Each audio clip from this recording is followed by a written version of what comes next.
Gampang anjir.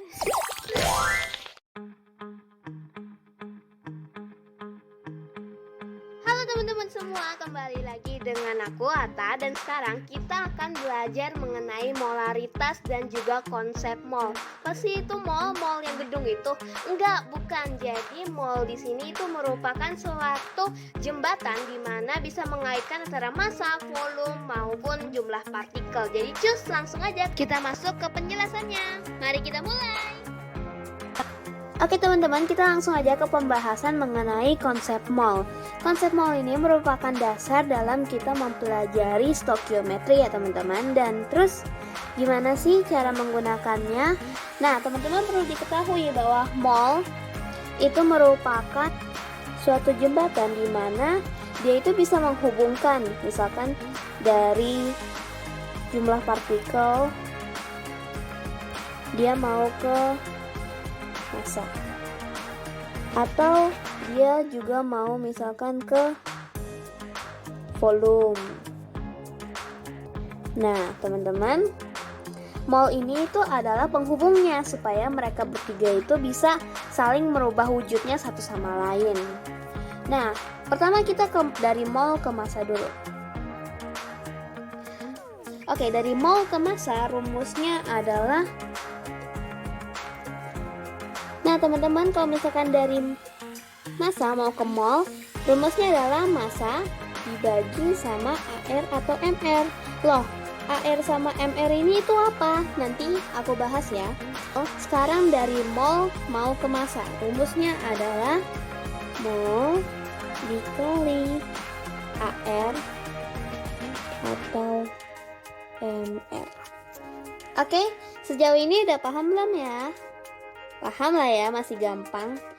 Nah, kita langsung aja untuk pengertian dari AR dan MR ini. Nah, AR dan MR itu apa sih? Jadi, AR merupakan, nah teman-teman, dua-duanya adalah massa relatif. Yang membedakan di sini adalah AR merupakan massa atom relatif, sedangkan MR adalah massa molekul relatif. Oke, jadi bisa dilihat ya teman-teman perbedaannya.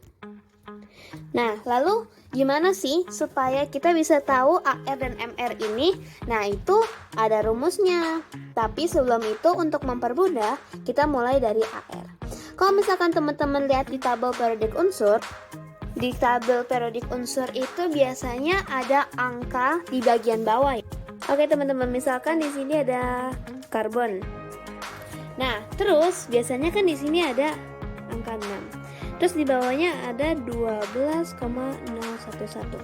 Nah, itu tuh sebenarnya angka apa sih? Nah, di sini aku bakalan jelasin. Kalau misalkan C ini merupakan lambang atom. Oke. Teman-teman pasti udah tahu ya, karbon. Nah, sedangkan yang 6 merupakan nomor atom. Dan sedangkan yang paling bawah ini yang ada angka koma panjang ini adalah baru nomor massa relatif. Nah, ini nomor massa relatif yang tertulis dalam suatu atom. Maka dari itu ini merupakan AR dari karbon. Lalu gimana kalau misalkan kita menghitung sedangkan komanya banyak? Nah, gampang aja teman-teman, karena di sini angkanya adalah 12,01. Kita pakai pembulatan. Nah, di sini kan angkanya 011. Nah, untuk itu kita pembulatan ke bawah, jadi 12.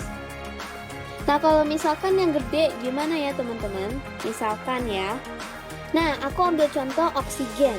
Nah, oksigen ini seperti yang tadi aku jelasin, ini adalah nomor atom dan di sini adalah nomor massa relatifnya 15,999. Di sini angkanya 999. Kalau misalkan di bawah 5 pembulatan ke bawah, sedangkan di atas 5 pembulatan ke atas. Maka dari itu karena di sini lebih daripada 5, maka dia nomor AR-nya adalah 16 untuk oksigen. Gitu ya teman-teman, udah ngerti belum? Nah teman-teman, itu kan tadi adalah AR, atom relatif. Sedangkan kalau misalkan MR, massa molekul relatif itu gimana? Nah, aku ambil contoh molekul senyawanya adalah H2SO4. Teman-teman tahu nggak ini itu apa? Ya, benar banget, H2SO4 ini adalah asam sulfat. Loh, gimana sih cara biar ingat, biar kita tahu dia itu asam apa atau apa? Ingat aja teman-teman, kalau misalkan hidrogen, ada hidrogen pasti asam. Sedangkan SO4 ini udah pasti sulfat. Ini merupakan suatu cara yang diambil dari tata nama senyawa. Oke teman-teman? Nah, jadi untuk MR, kita cara menghitungnya adalah masih kalau misalkan belum hafal, bisa lihat dari tabel periodik unsur. Aku yakin teman-teman pasti lama-kelamaan bakalan inget deh. Untuk hidrogen di sini diketahui ada AR hidrogen sebesar 1. Kemudian untuk S adalah dia 32,066. Jadi 32 dan O adalah 16 ya tadi.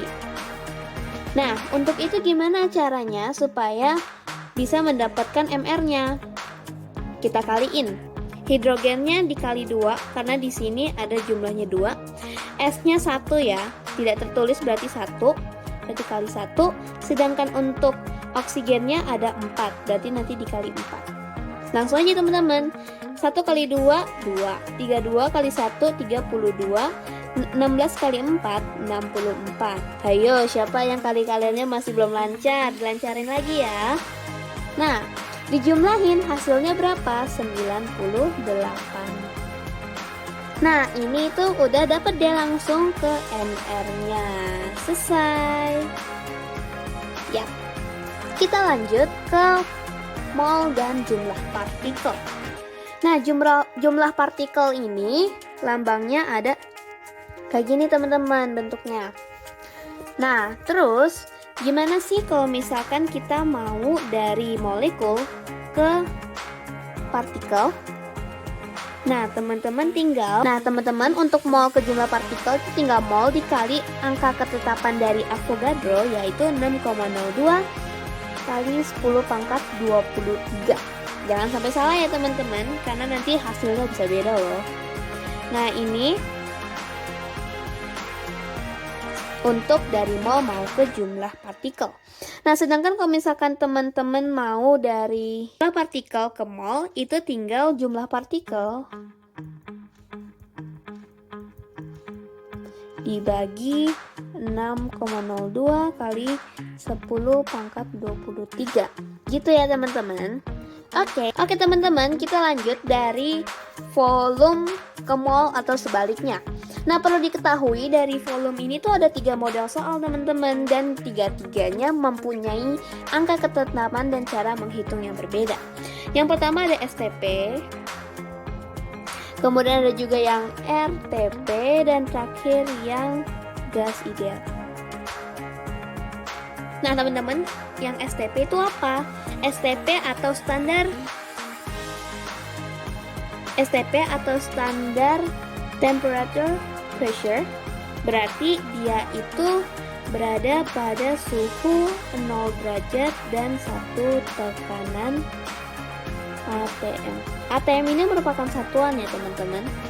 Nah, sedangkan kalau misalkan RTP itu artinya room temperature pressure, yang berarti suhu ruangan nih itu sebesar 25 derajat sama tekanan 1 ATM. Aduh, tekanan tuh apa sih? Nanti bakalan aku jelasin ya. Kita ke STP dulu deh. Untuk STP ini cara menghitungnya adalah, misalkan teman-teman mau dari volume ke mol nih ya. Kalau misalkan dari volume mau ke mol, berarti rumusnya adalah volume dibagi dengan 22,4 liter per mol. Ini itu udah pasti angka ketetapan kalau misalkan dia suhunya adalah 0 derajat ya. Perlu diingat ya ini teman-teman, jangan sampai salah rumus. Sedangkan kalau misalkan RTP RTP yang 25 derajat suhu ruangan ya, itu rumusnya adalah masih dari volume mau ke mol adalah volume dibagi 24 liter per mol. Nah, itu perbedaannya. Kebalikannya gampang, tinggal dari pembagian jadi ke perkalian. Jadi kalau misalkan yang STP tinggal mol dikali 22,4 liter per mol. Sedangkan untuk yang ini ada ketinggalan Sedangkan untuk yang RTP berarti tinggal mol dikali sama 24 liter per mol. Nah, satuannya mol dong, karena mol itu satuannya mol. Oke, tinggal liter per liter, coret-coret gitu. Gampang ya teman-teman. Nah, oke. Kita selesai untuk bagian volume, STP, dan RTP. Oke, mengenai gas ideal, ini merupakan suatu konsep di mana rumus ini dapat, atau konsep gas ideal ini dapat diukur apabila tekanannya itu sama dengan 1 atm dan suhunya itu berada di atas 25 derajat Celcius gitu teman-teman. Jadi ini gas ideal ini hanya bisa dilakukan dengan syarat ketentuan yang berlaku. Nah, ini tuh ada rumusnya. Rumusnya adalah P dikali V sama dengan N kali R kali T. Diingat ya teman-teman. Rumus di kimia itu nggak banyak kok, cuman agak ribet aja angkanya. Atau kadang suka bingung karena soalnya yang susah. Oke, jadi P itu apa sih? P di sini adalah pressure atau tekanan. Satuannya harus atm ya teman-teman. Sedangkan untuk V, volume. Gas, satuannya liter. Jadi jangan lupa dirubah ya dalam menghitung ini, kecuali dalam soalnya memang satuannya tidak satuannya misalkan mililiter, itu baru bisa dirubah atau tidak dirubah sesuai yang diketahui di soal. N adalah jumlah zat atau mol. Jadi mol itu lambangnya bisa N ya teman-teman. Satuannya sama, mol juga. Kemudian ada R. R itu adalah tetapan gas ideal. Ini namanya aja udah tetapan, berarti di sini tuh ada angka yang memang harus dimasukkan dalam rumus ini, yaitu sebesar 0,082 liter atm per mol Kelvin. Kelvin satuan suhu. Jadi dalam gas ideal ini itu kita harus menggunakan satuan Kelvin ya untuk suhunya. Teman-teman masih ingat nggak nih cara merubah dari Celsius ke Kelvin? Ayo loh. Ya, kita lanjut ya teman-teman. Jadi aku pengen kasih tahu di sini supaya kalian nggak bingung nih ya. Kalau misalkan gimana kalau tekanannya itu nggak dalam satuan atm. Jadi teman-teman dapat diketahui bahwa satu atm itu sebesar 760 mmHg gini. Nah, terus kalau misalkan teman-teman udah lupa nih ya cara merubah dari Celsius mau ke Kelvin, gampang aja. Mereka itu kan perbandingannya 5:5 atau 1:1 lah kalau dikecilin. Nah, untuk itu berarti tinggal suhunya, misalkan diketahui suhu dari Celsiusnya adalah 25 derajat nih. Nah, kalian pengen ngerubah ke Kelvin, berarti tinggal tambah 273 derajat. 273 ditambah 25 derajat adalah 298 derajat Kelvin. Gitu teman-teman. Jadi 273 ini adalah suhu titik rendahnya Kelvin. Nah, kalau titik didihnya berapa? Titik didihnya 373 derajat. Oke, itu aja untuk kelihatan mol ya teman-teman. Semoga teman-teman ngerti dan ini bisa membantu. Dan aku bakalan kasih screenshotan mengenai pembahasan ini di setelah ini. Selanjutnya, saya Nela akan memberikan beberapa contoh soal tentang materi ini. Yang pertama, terdapat sebuah soal jumlah mol dari 3,01 kali 10 pangkat 23 molekul hidrogen adalah titik-titik-titik mol. Karena yang ditanya adalah jumlah mol, maka rumusnya adalah jumlah partikel dibagi dengan 6,02 dikali 10 pangkat min 23. Rumus ini bisa dilihat dari jembatan mol ya. Kemudian kita tinggal memasukkan molekul hidrogennya sehingga hasil akhirnya menjadi 3,01 kali 10 pangkat 23 dibagi dengan 6,02 dikali dengan 10 pangkat min 23. Sehingga hasil akhirnya menjadi setengah kali 10 pangkat 46. Nah, sekarang kita beralih ke soal nomor 2. Massa 0,2 mol natrium sulfat adalah titik-titik-titik gram dengan atom relatif oksigen sama dengan 16, natrium 23, dan sulfur 32.